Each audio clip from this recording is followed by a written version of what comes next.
Wilayah membawakan lintas langsung dari negeri di bawah Bayu. Antara fokus pewartaan Taman Teluk Darvel, usaha memelihara kepelbagaian hidupan marin. Anisia Dowles ada laporannya. Silakan Ann. Ya, sahih. Paparan dari negeri di bawah Bayu dimulakan dengan berita ini.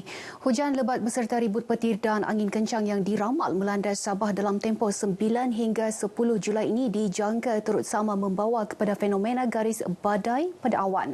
Fenomena sama pernah berlaku pada 1 Julai lepas. Bercakap kepada RTM, Pengarah Jabatan Meteorologi Sabah, Amir Zudi Hashim berkata, garis badai ini boleh mencapai sehingga ratusan kilometer dengan tempoh hayat selama beberapa jam. Garis badai adalah kelompok awan ribut petir yang aktif yang terbentuk secara memanjang. Dalam satu barisan, ia akan bergerak masuk terutamanya pada sebelah awal pagi. Dia akan terbentuk di perairan Sabah Barat dan menjelang pagi akan bergerak masuk di sepanjang pantai barat di Sabah lah untuk beberapa hari akan datang.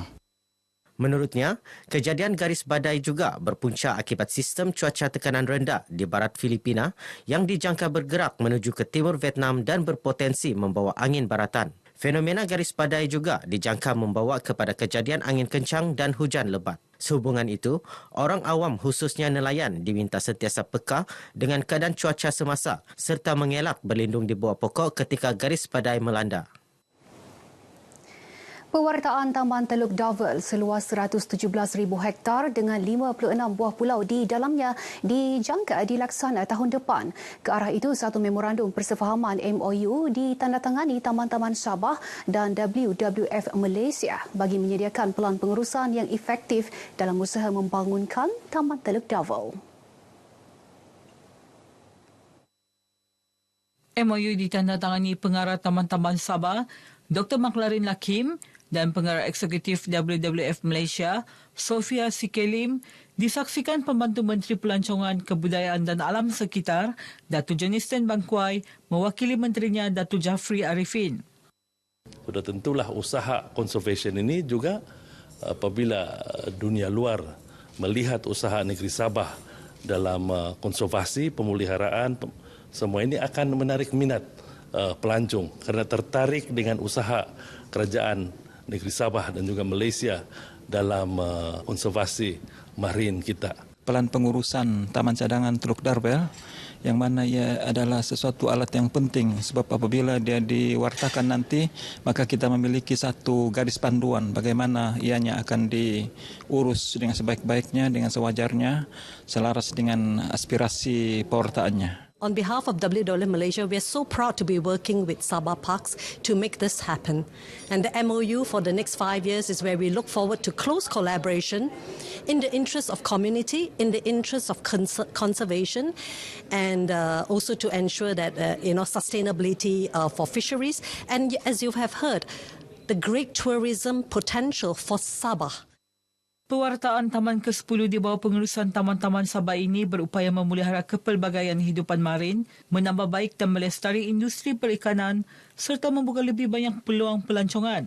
Antara kerjasama dibangunkan menerusi MOU ini termasuklah latihan dan operasi pengurusan harian bersama, pengurusan hal ehwal komuniti, penyelidikan saintifik dan pemulihan ekosistem dan spesies penting seperti terumbu karang, hutan bakau, rumput laut, penyu, dugong dan ikan hiu yang bernilai komersial.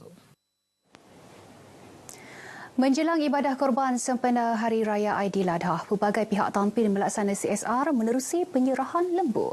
Di Keningau, 10 ekor lembu disumbangkan syarikat Rod KM Sendirian Berhad, Koperasi Tanjung Keramat Malaysia Berhad dan THB Maintenance Sendirian Berhad.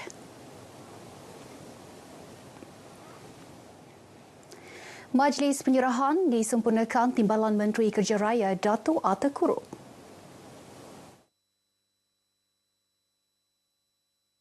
Kita amat berterima kasih kepada syarikat-syarikat yang sudi untuk memberi sumbangan dalam program CSR ini untuk meringankan beban dan juga membantu kepada masjid-masjid yang sebenarnya sudah sekian lama menunggu untuk merayakan Hari Raya Korban sejak 2 tahun. Alhamdulillah dengan pemberian ini dapatlah kita sama-sama meraihkan Hari Raya Aidil Adha, Hari Raya Korban ini bersama dengan para mu'alaf, para asnaf kita dengan kegembiraan.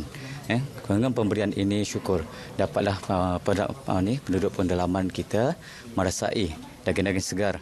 Mudah-mudahan dengan sumbangan ini dapat meringankan dan dapat memberi kegembiraan kepada kami seluruh warga Muslim di daerah Nabawan setelah 2 tahun tidak pernah melakukan ataupun merayakan aktiviti Hari Raya Korban disebabkan pandemik. Setiap kali menjelang sambutan perayaan, pastinya kawasan terminal pengangkutan awam menjadi tumpuan ramai untuk balik ke kampung. Malah masih ada yang mengambil peluang untuk membeli tiket pada saat-saat akhir.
Baik, paparan itu mengakhiri perkembangan dari Sabah petang ini. Sebelum berpisah, kami warga RTM Sabah mengucapkan selamat menyambut Hari Raya Aidiladha.